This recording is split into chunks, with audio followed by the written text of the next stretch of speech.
Aloha, and welcome to VOSR International, the Voice of Shortwave Radio. I'm your host, Wavecrest Guy. This broadcast is being transmitted by WRMI, Radio Miami International, in Okeechobee, Florida, on both 9455 and 15770 kilohertz. So we'll start out this broadcast with some updates and announcements. First off, if you follow me on some social media on my YouTube channel, Wavecrest Guy, or over on VOSR International on our Facebook page, you'll know that I was recently in the hospital from about mid-August to late August. I had a kidney stone that had to be removed, and it ended up giving me a serious kidney infection, and I was pretty much on IV for about a week. I am back now. Things turned out well. I have one more appointment to follow up on, but I want to thank everyone who sent their prayers and well wishes. Also, I want to thank Mohawk Valley SWL for doing the special edition of VOSR International. That actually worked out great. Timing-wise, it almost seems like he took over while I was in the hospital, but in fact, we were working on this about a month before the broadcast happened, and it just happened that I went in the hospital right after I uploaded the program into the queue. And I want to announce that he has also, Mohawk Valley SWL, has also agreed, and he's going to be working on another special edition. Which works out great because then we won't have another rebroadcast. We'll have some new content for everyone. So right now we're doing every other week, but it might even be a little bit more coming up in the future. I also want to mention our website at VOSRinternational.com. We've been getting some really good communication and been getting some listener radio rigs and setups and radio desks and radio rooms. So we've got quite a few pictures in there. So don't forget to send in your pictures of your rigs. You could be of you with your rig listening to the radio or just the radios that you have. We have some really nice rigs in there, really nice setups, and everybody can go check it out. You go over to VOSRinternational.com. Hit the menu button, and then there will be a page for listener rigs. You can click on that, and it'll be a flip through the pictures. I put the name and the location of the listener's rig on there, so you'll be able to check those out. Some really nice radios that are still in service, which is even better. But go check it out, and don't forget to send those pictures of your rigs in to VOSRINT@yahoo.com. That's VOSRINT@yahoo.com. Send those pictures in, and that'll continue to grow. And everybody really likes going over and checking out everyone's radios. Also, keep sending in your reception reports. It's great that we get those, and I even repeat reception reports from people that I get all the time. That's fine. Keep them coming in. Propagation changes, and I always am interested to find out how the broadcast is reaching everyone and what frequency you are listening to. So keep sending those in, and I will add your name or a pin onto our listener map, and that is actually growing really well. If you take a look at that map in the United States, there are still quite a few states that don't have a pin on them, so I'm kind of surprised. Out in South Dakota, North Dakota, Montana, we have no listener pins on those states yet. There's some on the East Coast also, but it's definitely filling up, and we are getting some more communications from our friends over in Europe, and Spain right now has the most pins on it, but we are getting different pins from different countries all the time. We are very well represented from our friends to the north in Canada. Quite a few, I think there might be a province or two that does not have a pin on it yet, but check it out and send in those reception reports, where you're located at, where you're listening from, and we will get the pin added onto our map. We only have, surprisingly, we only have 2 from Mexico. So it'd be great to get some more pins down in Mexico from our friends down south. That would be great. Next, I decided to do another giveaway, and this time we're going to give away some VOSR International merch. So we are going to have a coffee mug with the VOSR International logo on it, and we are going to do a giveaway on that, and it's going to be handled pretty much in the same way that we did the radio giveaway. So all we need you to do is send us an email at vosrint@yahoo.com. That's vosrint@yahoo.com. In the subject line, just put in mug giveaway. And then in the body of the message, you can just put down to enter me in the drawing. You can also put your address in there, but you don't have to on the introductory email when you're putting in for the drawing. If you are drawn, I will answer your email that you sent in and get your physical address so we can make sure that the mug gets sent out to you. And then I will also let you know, have either tracking for you or expecting a date of arrival. So get those emails sent in. The last day for an email entry is going to be September 21st. I'm looking at the calendar here to try to watch my timing for when I'm doing the recordings for the broadcast. And the last day for entries to accept an email will be September 21st. And then on September 22nd, I am going to do the drawing. And that way I will be able to have the announcement on the October 4th broadcast of VOSR International. So go ahead, get those emails sent in. On this, I tried to keep this just pretty much exclusive to the shortwave broadcast. I usually don't put on the website just go ahead, you can enter, or on any social media. So it is pretty much just people who are listening to the broadcast that are aware that this is going on.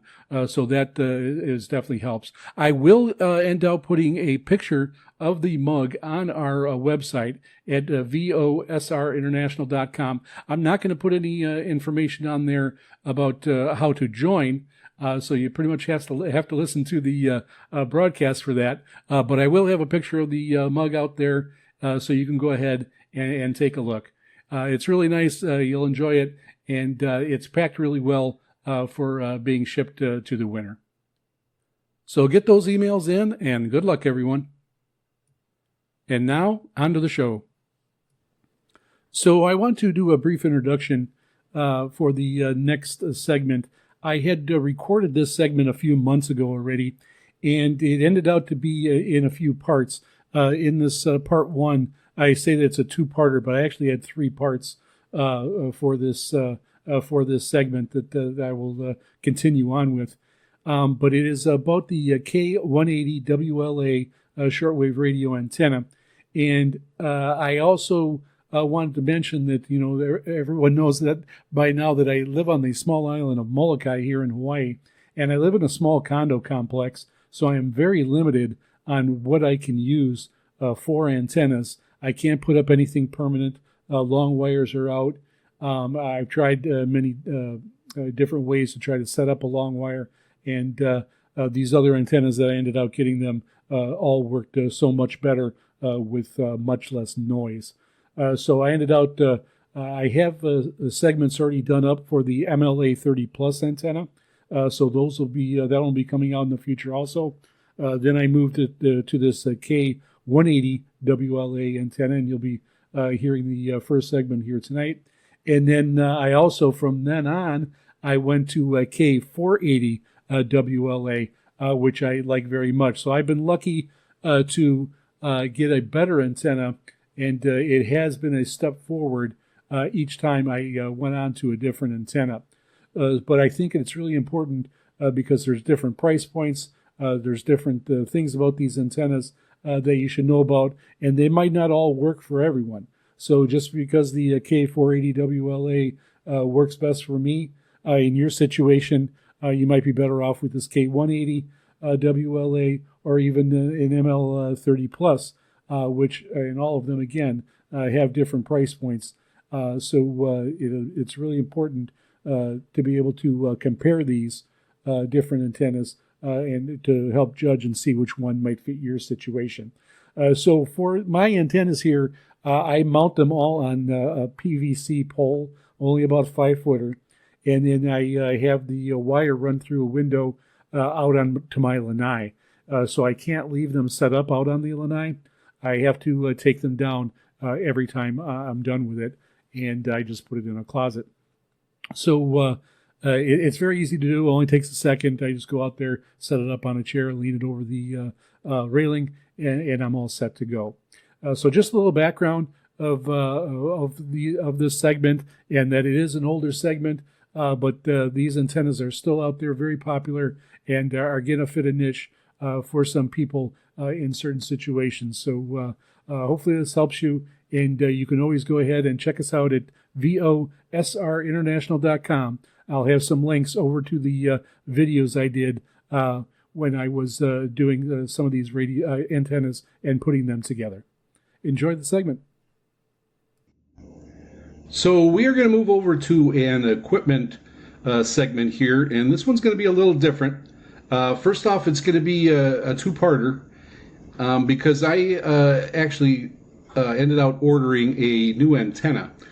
So I'm going to actually go through the unboxing of it right now, tell you what I got, tell you what's included, and then in the update in part 2, I'm actually going to give a report on how it compared to my other antenna that I use most of the time for shortwave, which is an MLA 30 plus. Mine is a green light version. I do have a blue light version. And I did some videos about the two and compared the two on my radios at Wavecrest Guy over at YouTube. So on my YouTube channel, you can go to Wavecrest Guy, and I have a playlist in there of MLA 30 plus comparison, and you can go ahead and check that out. I'll have a link on our website at VOSRinternational.com. I'll put a link over there so you can check that out. And then also I'll have pictures on the website also of this new antenna, which is a K180 WLA antenna. So I'm going to put some pictures of this unboxing over there, and I'll also have a link to the video that I'm doing on this unboxing also, and then you'll be able to see the reception differences. I will post those on the VOSRinternational.com website, so you can just click right over there and check it out, or you can go straight to YouTube at Wavecrest Guy. All right, so for the opening, box opening here, when I first bought this, a little background first.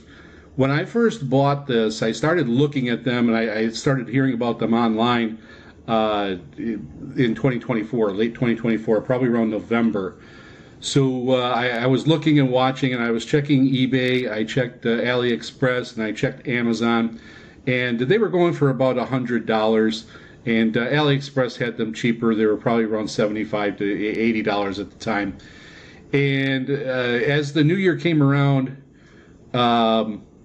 no, actually it was towards the end of the year. It was around December of 2024.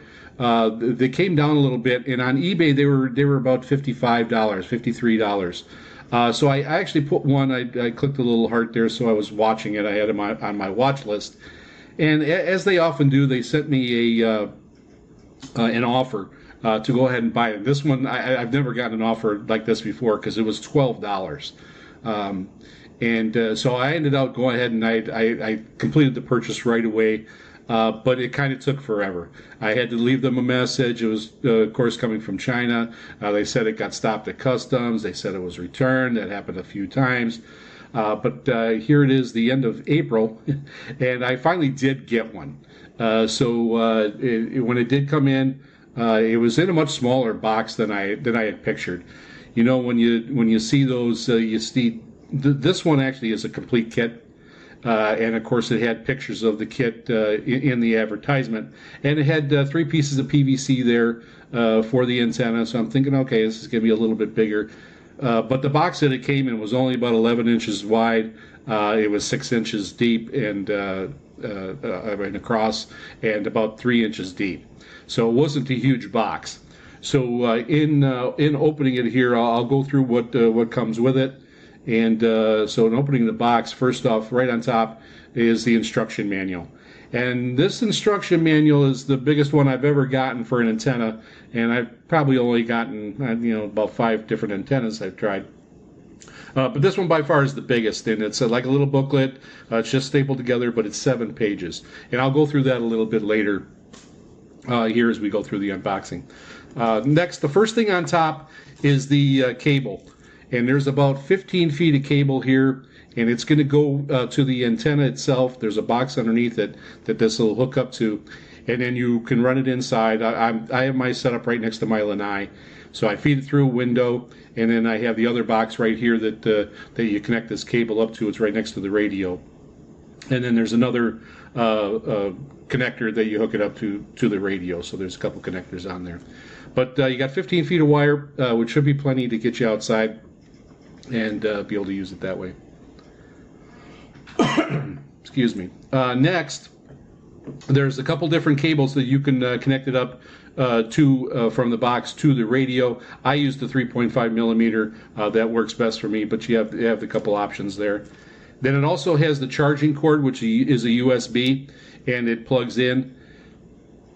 Now this one does have a battery in it, so you are recharging a battery. The MLA 30 Plus, when you plug it in, that's your power. So this one is slightly different in that respect also. Then it comes with 2 hose clamps. And you can use that after you put this together and put it on the PVC that they provide you with. You can use these hose clamps to connect it onto another mast. And that way you can get it further out, further location. This of course would be something that would be more permanent, which would be more ideal than what I can do here in Molokai in Hawaii. I live in a condo, and I'm on the second floor of a 3-story building, and I can't do any permanent installations. So basically I sat on the lanai over right by the railing, and the nice thing is that I can move it and it's easy to do.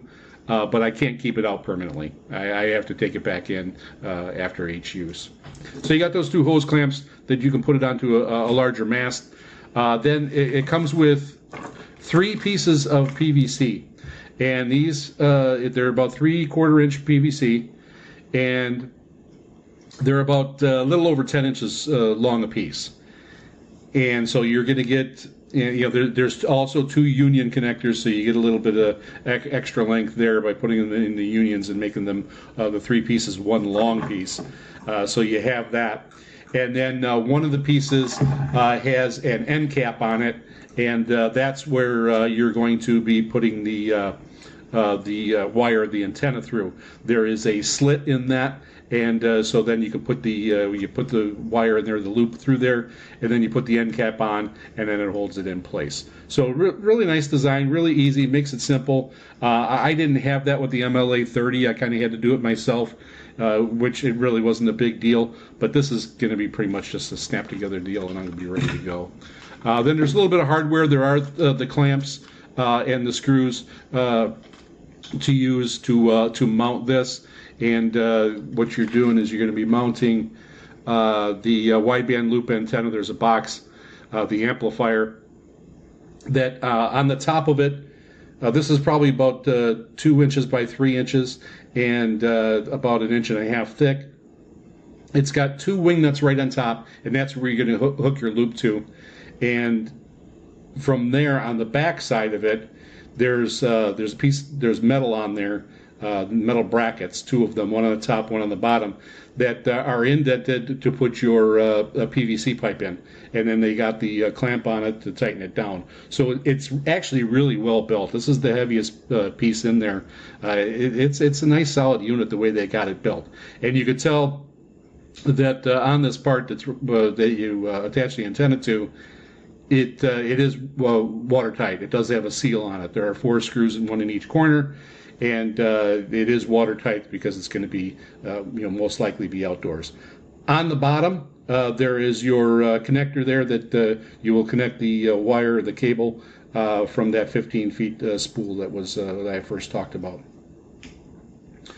Next is the loop itself, and that it is 55 centimeters. So it's about 22 inches. It is not huge.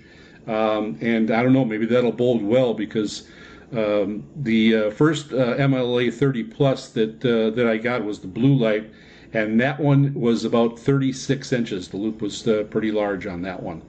And then the next one I got was the green light MLA 30 Plus, and that one was only about 30 inches, and that one is much better. But that could have to do with the electronics also, so who knows. I actually will be doing a segment on that antenna. That is my main one. I really do like that antenna, but you're always looking for something that can improve things. So it's a kind of a never-ending search to keep trying to find something that'll top what you have. But you can go over to my YouTube channel at Wavecrest Guy, and I do have those videos on there, and I will put the links over to the VOSRInternational.com website to make it easier for you to be able to check those out. Then the next part is the wide band loop antenna is the preamp, and that is going to be the box that is closest to your radio, because it's going to have a connection on top that you plug the antenna into from that 15-foot cable that was provided. And then with the connectors that go to the radio, there's another connection there that you connect it onto there and then to the radio, and you're all set to go. There's also another plug-in and this is for your charging. So that's right next to it. And then there's a nice on and off switch. And this one, on my MLA 30s, they didn't have an on and off switch. I just plugged the power in and unplugged it, and that's how they turned off. So this has a nice switch, and it actually sticks up quite a lot, and it's really easy to go ahead and flip that switch. So that's really nice. And I know in that on the MLA 30 Plus, when I open that up, and mine just pops open, there's no screws on that at all. There's an RF gain in there, so you can make an adjustment in mine. So that was really handy. I only did it once. Once I set it to where it worked the best, I left it. I don't know if this has that. I won't know until I check into it more, and I'll report back on the next installment of this equipment segment. But on the other side of this, this one doesn't just pop off. It's got 4 screws on the back, and then it actually has right over the screws, it has little rubber feet that are over the screw. So to get at those screws, you're going to have to remove those rubber feet to be able to get at that to check it out. So I will be doing that to check it out. I'm going to not mess with it at first. I'm just going to go ahead and use it as is and see what happens and see what I get. So that'll be the first initial check on that and verify and see if it right out of the box how it works. Going through the instructions a little bit, and again, this was quite big for what it is. And I'll just go through a little bit of the instructions here. I won't go through them all. Now, a couple of them are pictures. And again, I will take pictures of this, and I will post it on VOSRInternational.com website, and you can go ahead and check it out. But it also, in the top picture here, it shows the antenna receiving direction. And if the antenna is straight up, it is going across. It's going like from 2 o'clock to 8 o'clock, going up that way for your VHF. And then for your HF, it goes at about, looks like 10 o'clock to 4 o'clock. So again, this is going to be directional, so you can turn it. My MLA 30 Plus is directional also, but honestly, I have mine going out of my lanai, laying on an angle where the antenna is just kind of laying flat, and that seems to work best for me overall. But again, I'll have to. It's a different antenna. It's a different ball game here, so I'll have to go ahead and try different things on this to see what works best. The second picture, the one underneath that, it shows the antenna feeder and transmission connection method, and basically it just shows the antenna on the PVC and then connected onto a mast. It shows the wire going to the box that actually another wire goes out and connects to the radio. So it just kind of shows the whole setup. Then it goes to the easy part about connecting the PVCs together. Like I said, there's the two union connections. They will just slip into each other. You can go ahead and you can glue those to make them more permanent, or you can just leave them. And then it shows the end cap also. It actually shows the installation method of the active amplifier. That's the piece that the wire ring of the loop connects onto, and basically it's just 4 screws because there's a clamp there. Then it shows the loop installation, which is just the 2 wing nuts, so again, very easy. And it shows the distance between the arrows, so it basically has the antenna laying flat on the PVC pipe, and it says that the distance is 56 centimeters, again, so it's roughly about 22 inches.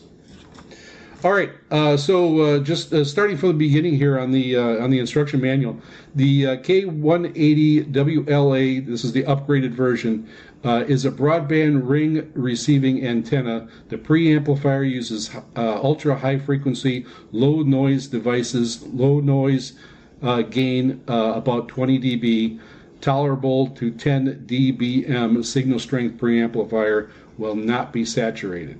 That's one of the features that they talk about is the lack of saturation. The RF box loop antenna input port and the P box radio port add protection circuits. And the latest version of the K180WLA preamplifier adds HF and FMDX switches to adjust the FM band gain. The excellent receiving directivity of the ring antenna diameter, 55 centimeters, can effectively avoid the interference source and make received signal clearer and effectively improve the received signal strength and the signal to noise ratio. The working frequency is 0.1 megahertz to 180 megahertz. This covers long wave, medium wave, short wave, FM broadcast, and VHF aviation band, and the working voltage is DC is 5 to 12 volts. The P-box charging voltage is DC 5 volt, and it says to remember not to charge higher than this voltage or it may damage the circuit. The charging interface is a micro USB socket, and that is common to the Android phone 5 volt charging head and data line. And the charging current is 1 amp full charge will automatically stop charging. The output voltage of the feed box is 9 volts, and an isolation circuit is designed inside which can effectively restrain the in-band interface and make the output DC voltage more pure. A 3.7 volt 18650 flat end lithium battery is built in. The feed box has overcharge, overcurrent, over-discharge protection, and the antenna feed output short circuit protection. The receiving direction of FM aviation band and VHF is shown in the following picture, and that's what I had mentioned about. So let's kind of skip ahead here after that. And now going to the preamplifier. The latest version of the K180WLA adds FMDX and HF switches to the RF box underneath the small ring. So that's the ring that the box that the loop actually attaches onto, which can adjust the HF and FM band gain. When the antenna is installed close to an FM radio transmitter, the super FM signal will block the front stage and reduce the ratio, signal to noise ratio, or the SNR. At this time, you can adjust the switch to the HF position to reduce the FM band gain by about 15 dB. When the HF band gain will be increased by about 1 to 3.5 dB. The default position is FMDX. For lovers who like to listen to the HF band, you can turn on the amplifier or adjust the switch position to HF. So that'll be the main thing for me, which I mostly use. I'm mostly listening to shortwave. I will do some videos, and I will talk on the part 2 of this segment of how it does work for FM also. Now, it does say to pay attention to the original position of the waterproof strip, because this is the part the antenna connects on. You'll have it outside. It does have some waterproofing. So if you are going to take that box off, you want to pay attention that you get that strip put back on correctly, so it does keep it watertight. Okay, it talks about the requirements here. The K180WLA is set up in set it up in an unblocked area around the roof as far as possible, and indoor use is not recommended because all kinds of indoor interference and building shielding will cause serious signal attenuation, especially in the high frequency band, which is the reason for poor indoor effect. So it does not recommend it being indoors, but as we continue on here, it gives some options there. So it might not totally eliminate this for some people. And if you look at the MLA 30 plus instructions, it kind of says the same thing, but I know a lot of people have used that indoors also. And here in the next paragraph, if you can't erect it outdoors, you should try to erect it on a balcony, like I'm going to put it on my lanai, or near a window. But the antenna cannot be installed against a wall or an anti-theft net. It must be more than 1 meter away from these objects as far as possible. And try to stay away from power lines, of course, external air conditioners. That's pretty much obvious. The distance from other transmitting antennas should be more than 5 meters. And that's for transmitting antennas, not for just receiving. After installing the antenna, rotate the antenna so that the signal strength is the strongest and the background noise can be minimized. That's one of the main things that I noticed on the MLA 30 is the noise reduction. That floor noise that you get, mine was cut in half just from using the whip antenna that's with each unit. Or my test that I've used with the long wire. These definitely have a lower floor noise, and it really improved my listening quite a bit. So hopefully this will at least have that and be the same. So basically it's saying, like I had mentioned earlier, you want to be turning this around and experimenting with it and seeing which position is best. And that's going to vary by each frequency that you're listening to. So you might get lucky, like I have here, and you might be able to find a sweet spot that's going to be in a position where you can just leave it for most of your listening. If the strong signal is overloaded during normal reception, you can manually adjust the radio, and this is a translated instruction booklet, so it's not always going to sound the same or sound the way it should, but far near switch or the RF gain, the radio frequency gain adjustment to attenuate to the strong signal. So basically they're just saying to adjust your radio if you have some overload. Super FM signal area can turn off the preamplifier and receive normally. Then it does have a note here, is the P.O. Box, P.O. Box feed box compatible with mobile phone. That's that same Android plug, micro USB. Okay. Normal charging time is about 5 hours. The battery will automatically shut down when the battery is low. The charging time will be more than 5 hours. When the green light is on, please unplug the charging line, because when the green light comes on, it is done. Full charge can be used continuously for about 40 hours. So that's good information to know. You'll have 40 hours on a charge. We'll see if that does hold true, and I will be able to report back on the next segment here for part 2. The antenna can be used normally when charging, but the overcurrent short circuit protection circuit does not work. So remember, it is not really recommended to use the antenna at the same time when charging. The charging voltage cannot exceed 5 volts. So that is important. You lose that protection if you're going to be using this antenna while it's being charged. And I'm getting towards the end here. The P-Box feed box battery has an anti-reverse connection protection circuit, and connecting the positive and the negative electrodes for the reverse battery will not damage the circuit. The antenna port of the P-Box feed box is connected to the antenna preamplifier, and the radio port is connected to the radio receiver. That's basically what I had said earlier when I distinguished those two boxes. If the reverse antenna does not work properly, please make sure that the power switch is turned on in the position for the antenna is connected correctly. And the power button indicator will light up and the antenna will work as normally.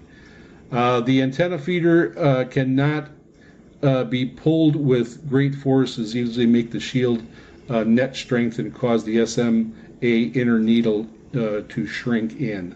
The SMA joint must be tightened to the exact SMA hole to prevent SMA inner needle from being tilted or broken. So basically, on the cable, on the connection, there's that small wire in there. They're just saying to be careful that that does get put inside that hole, and so the connection is made properly.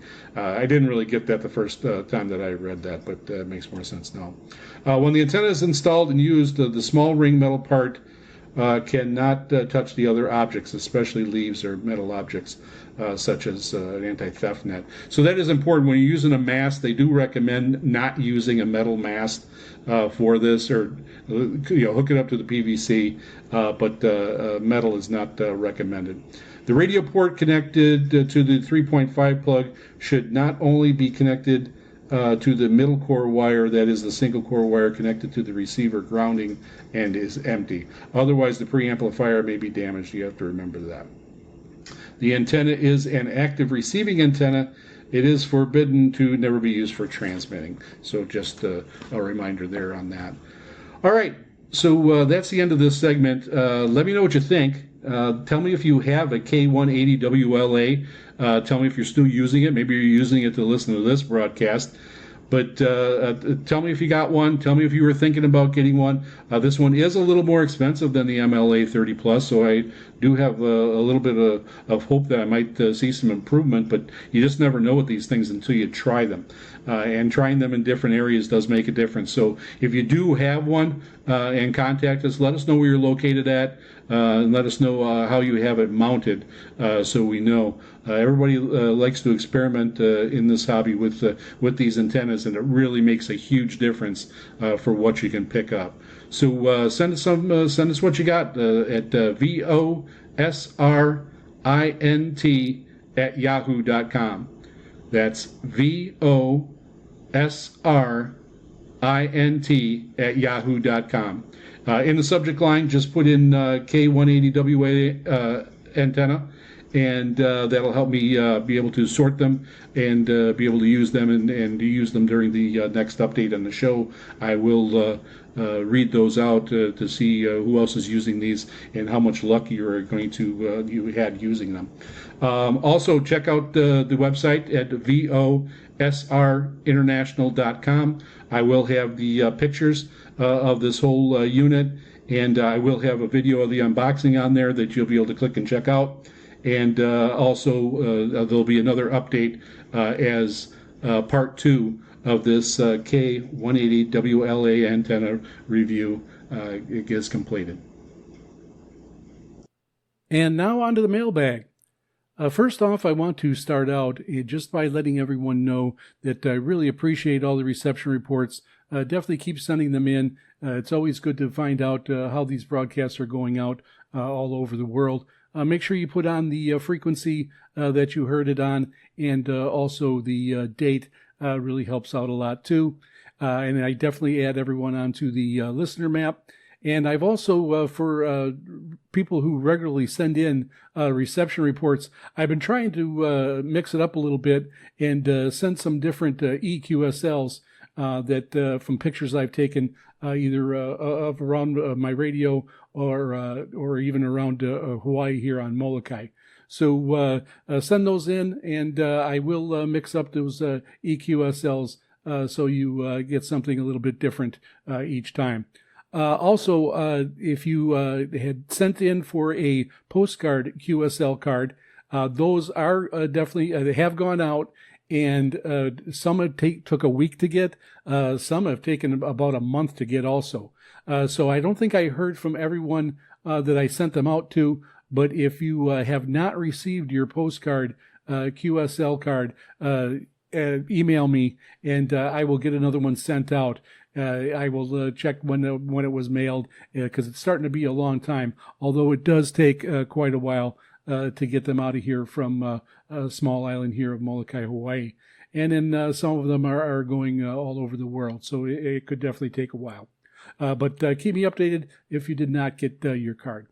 Also, probably next month in October, I will be having a second sending out of the postcard QSL cards with the different design. When I ordered those, I ordered 2 different designs, and I had done the first one, which was the Hawaiian theme, and the second one will be more towards the radio broadcast, and it's myself at the mic. So I have another one that I will be doing, and that one will be announced in October. Now on to the mail. First off, we have Ed from Gulfport, Mississippi. He enjoyed listening to the special edition of VOSR International, and he sent an email out to Mohawk Valley SWL because he actually grew up in that area of central New York. Then we have regular listener Paul from St. Catharines, Canada, and he finally did get his postcard QSL card. That one took quite a while to get, but we're so glad that you were able to get that and add that to your collection, Paul. Then Master Player 30 got a reception of a plus 20 on a local SDR Play RSPA-1A and an MLA 30 antenna. Next, we have Mike from Central Wisconsin, and he reports a nice signal coming in, and he did have a little bit of interference from his phone while he was recording. He did a short recording of picking up the program on a few of the radios that he had. He has a really nice Zenith oceanic, transoceanic radio. And go ahead and go to our website at VOSRinternational.com, and you can check out those radios that he's listening to on there. Next, we have John, who's off the grid at Coyote Hill Ranch in Concho, Arizona. He was listening on frequency 9455 kilohertz, and he has an SINPO of 55544, picking up the broadcast really well there. Then we have a couple from Discord. We have Wild from Greenville, Ohio, picking up the broadcast really well on 9455 kilohertz. And then we have Garo at 9455 kilohertz, picking it up with an S7 in Indianapolis. Then we have Richard from Central Illinois, picking up the broadcast at an S9 with some fading. Adrian from Malta wished me a speedy recovery, and he also reports an SINPO of 55353 over in Malta on 15770 kilohertz. Next, we have Chris from Winnipeg, Canada, picking up the program on 9455 kilohertz. He reports a signal of an S9 Plus on his Malahit DSP2 with a U-loop antenna. And he had the recording of that on here also. That is a really nice radio, and I've been reading some good reports on that. Did a really good job picking up the broadcast there in Winnipeg. Then from our Facebook page at VOSR International, we have Daryl from Portland, Oregon, the metro area, and he hadn't heard of our program before, but he tuned into a healthy signal on 9455 kilohertz on a Crane Skywave SSB placed on his windowsill with just the telescopic antenna. Thanks for finding the show, and we hope you become a regular listener. Next, we have regular listener Justin from Wisconsin.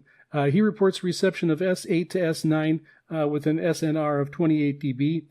He writes on the a segment I did on the tsunami here in Hawaii, saying that Mother Nature is no joke. I've been wanting to buy a dedicated weather radio for a while now, but it seems to never make it to the shopping cart.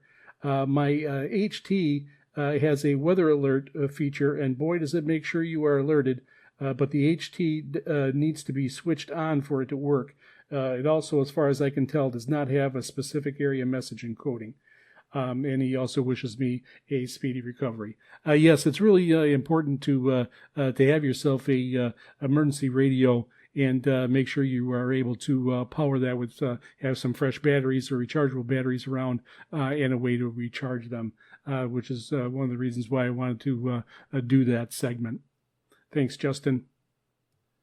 Next, we have Ram Babu Kumar from India, and he reports hearing us on 94.55 kilohertz, and the overall signal was very good, and listening on an SDR to be able to pick up the show. Thank you for catching us, Ram, and I will be sending out a QSL card to you and EQSL. I am a little bit behind on doing some of the emails since I was in the hospital, but I'm starting to get caught up now. Next, we have another listener from India, Mr. Nanjamundan from West Bengal, India, and he also was listening on an SDR, this one out of Durango, Mexico, picking up the broadcast on 94.55 kilohertz. He reports an SINPO of 44343. He had a moderate signal, and he gives a description of what he had heard, and he definitely had picked up the show. And I will again be sending out QSL and EQSL to you as soon as I get caught up. I should be able to get those sent out this week. Next, we have regular listener Harold from East Hampton, Massachusetts, and he writes from the August 15th show that he picked up on 15770 kilohertz on WRMI. The SINPO was 45334 with some local static crashes and some deep propagation fluctuations, but it was good, understandable audio. And he lists a little bit about about what was on the show, and he enjoyed the segment on the earthquake to the Hawaiian Islands here that caused the small tsunami, and then also the segment on the realistic DX394 modifications. He also just wanted to let us know that he does listen bi-weekly. Saturday evenings are great because I listen to World of Radio, Viva Miami Shortwave Radiogram, and Voice of Shortwave Radio all in one evening, all via WRMI. Thank you, Jeff White, and he is the program director here at WRMI. Really great guy to work with. And then he's also thinking of doing a short audio presentation for us, and that would be great. It's a good time to call out again for people who want to do a guest segment. Very easy to do. Just send me an email, and we'll get working on it. I can give you the little bit of information that you need to get started. You can do it at your leisure. It just has to be in an MP3 format. Mail back to me. It could be something as simple as just introducing yourself, how you got into shortwave radios, what radios that you have, what you listen to, some things like that. Or if you do have some expertise to pass along to our listeners, that's even better. And you can do a segment on a topic that you are familiar with and pass that information along. So if you want to do a guest segment, send us an email at VOSRINT@yahoo.com. That's VOSRINT@yahoo.com, and just put guest segment in the subject line. Next, we have Denise from Battle Creek, Michigan, and she sends a reception report, and she reported an SINPO of 55355 on 94.55 kilohertz, and she is now a regular listener because she had sent a reception report in from our last broadcast. So it is good to see you back and continuing to listen to the program. Thanks again, Denise. Next, I got a email from one of our regular listeners, Eric, and he reports that he wanted to send me best wishes for a full recovery with my ailment, and that he did end up getting a Redicus V115 from Amazon, and he reports it is a fun little radio, and it actually is a better receiver than his Eaton Elite Mini. He wishes it had AAA batteries instead of the Priority Pack, but there's pluses and minuses to both of those. And then it kind of woke up his bug a little bit for radios, and he wound up getting a Radii RF919 with an offer from Radio Diddy. It says it's kind of weird looking and complicated, but it is a great receiver, and the quality is outstanding. So he's got some nice radios there, and he also was messing around with his antenna tuner and trying to get the signals to peak well. And it has true USB and LSB instead of the BFO, makes it very nice for military and aeronautical monitoring. He's also been getting RNZI through the frequency changes overnight. That's from 17,675 kilohertz and then 11,725 kilohertz is usually comes in pretty good for him. His best signals from RNZ come into 7425 kilohertz and 9700 kilohertz, depending on the noise level. So that's the one nice thing about RNZ switching those frequencies. It does help for you to be able to pick them up from different locations and with different propagations. Thanks for the message, Eric.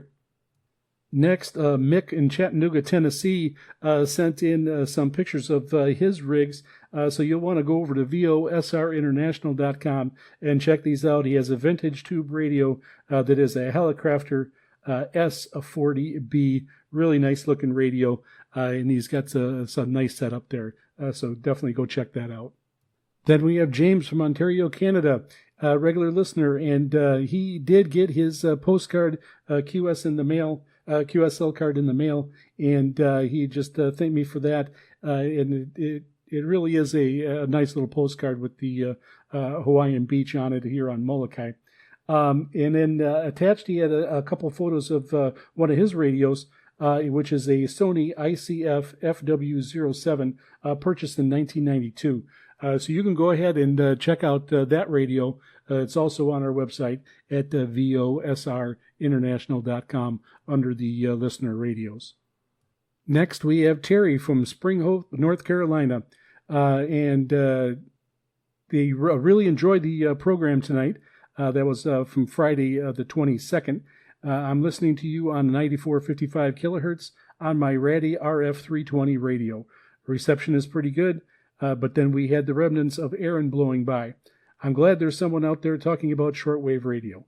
So thank you, Terry. Thanks for those kind comments, and thanks for being a regular listener.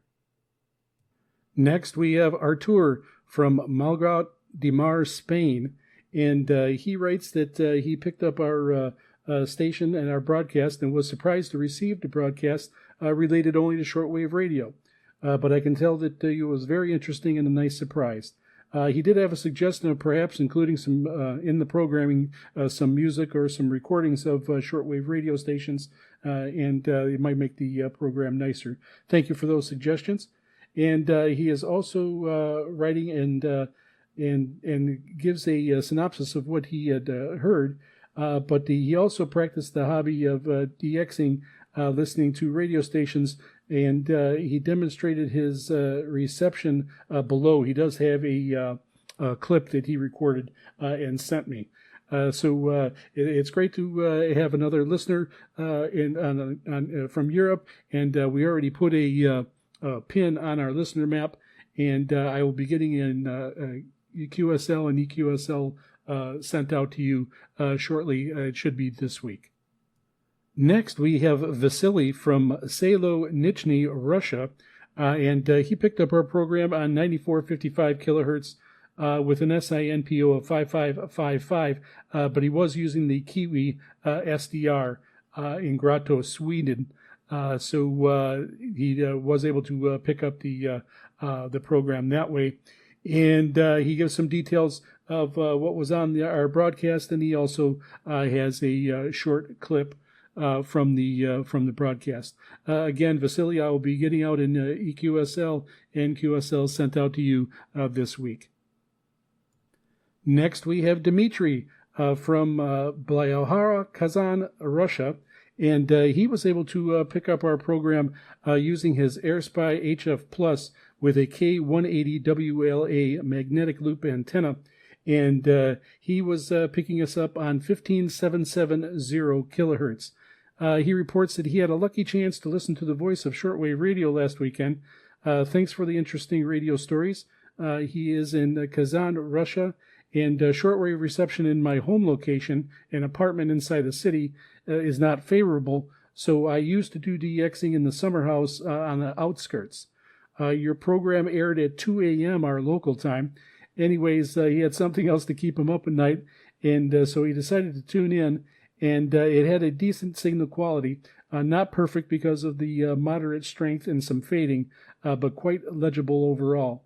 Not a great surprise, as though both Florida and my area are near the twilight zone at this hour, so the long-distance propagation is possible. The speech was clear enough for a non-English speaker like him to listen to, which was good. And so it's great that he was able to pick us up. And I will be sending in EQSL and a QSL out to you, Dimitri, this week. And next we have Stephen from Ravensfield, Essex, United Kingdom. And he reports the reception for our broadcast via WRMI on 8/16 of 2025 and on the frequency of 15770 kilohertz with an SINPO of 4334. And he goes on to list some of the things that we went over on that program. And he enjoyed the show very much. And I will be getting out a EQSL to you this week, and also a postcard QSL will be sent out. And this is really great to be having quite a few different correspondences come over from Europe from the 15770 kilohertz. It did take a while. The first few broadcasts on 15770 I didn't get much response from, but now hopefully as the people are scanning and finding us over there, we'll be able to have more regular listeners. So again, thanks for listening, Stephen. So, all right, that was a long mailbag, but I wanted to try to get updated. Sometimes it's hard to keep these straight and keep them in order as I'm recording the program. So it's nice to be able to get caught back up after being away in the hospital here for a bit. And now I'll be able to keep things more in order. So again, keep sending correspondence. You can send us reception reports or comments about any of our segments. You can also send in pictures of your radios, and we can get them on our website. Send it all into VOSRINT@yahoo.com. That's VOSRINT@yahoo.com. Or head on over to our website at VOSRInternational.com, and you can click on the mail icon there and contact us that way. And that concludes our broadcast. Be sure to catch our broadcasts every Saturday at 0300 UTC on 9455 kilohertz, and also on Saturdays at 2300 UTC on 15770 kilohertz. Transmitted by WRMI, Radio Miami International, from Okeechobee, Florida. Until next time, ahoy ho, everyone.